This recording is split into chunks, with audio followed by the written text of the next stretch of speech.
Hey, what's up guys? This is Anthony from Anthony's Customs, and for this review, we are looking at Marvel's Wasp from Ant-Man and the Wasp, which is part of the Call Obsidian wave of Marvel Legends. And this is another good example of why Marvel Legends can be good figures. We just don't always get it. This one's really solid again. Most of this wave has been really solid, and this one's one of the better figures from the bunch. Overall, there are some issues, we'll talk about it, but it's a really, really cool figure. It makes me excited to see the movie. So let's go ahead and get it off the stand and take a closer look.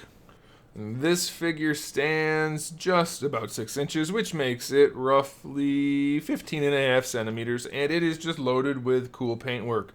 It's not the most we've ever seen, but they did a really nice job with those red pinstripes and the gold on the blue and the silver. Very, very nicely done. Very pleased with it. Lots of sculpted texture as well, so that's cool. And then the likeness is just about freaking perfect. It is very nicely done. Look at that. That looks exactly like it's supposed to. That is just, it's impressive. I like it. The hair doesn't have any shading. That's a bummer. The ponytail can't move. That's a bummer. But that likeness and paint job, not a bummer at all. Very cool. We do have a couple of accessories. We'll go ahead and talk about those now because we have an interchangeable head, which is her helmeted head. And it actually looks a little bit better than Ant-Man because it has the nice feature of the translucent visor. Very cool. You might think it comes off. You can see the seam right there. Don't pull it off. It's glued on. It's meant to be there. The only issue I have with mine is that they glued these pieces on too, which is obviously, that makes sense, but apparently they didn't key them because this one's glued in at a completely different angle and looks like crap. That's not good at all. But we do have that interchangeable head, so that's cool. You see her backpack on here. We have this backpack, which is just the normal backpack, and then one of her accessories is the backpack with the wings extended, and it pegs in very nicely. It's well keyed, and then we have these translucent kind of pearlescent white plastic wings. Very nicely done. They are articulated, not very much, so that's kind of a bummer, but it's okay. It still looks awesome. I mean, it looks like it's supposed to, so very pleased with that. And then we have some interchangeable hands. We have the 2 fist hands that come on in the package, and 2 kind of karate chop style hands. So that's a decent batch of accessories for sure, and it's a decent paint job, decent sculpt work.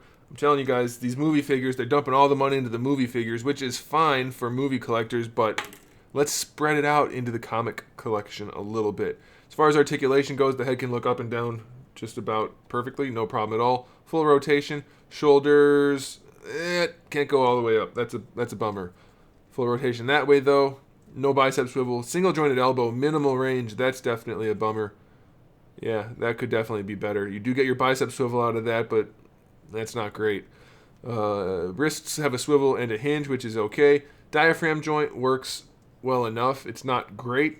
They kind of sculpted this weird curvature into her back, so she has to kind of have that arched back look, which isn't ideal, and it does kind of impede the articulation a little bit, but it works well enough. It'll be okay, and you can put her in flying poses, no problem. For the hips, really good range going out to the side. Going forward, definitely good enough. Just a little bit going back.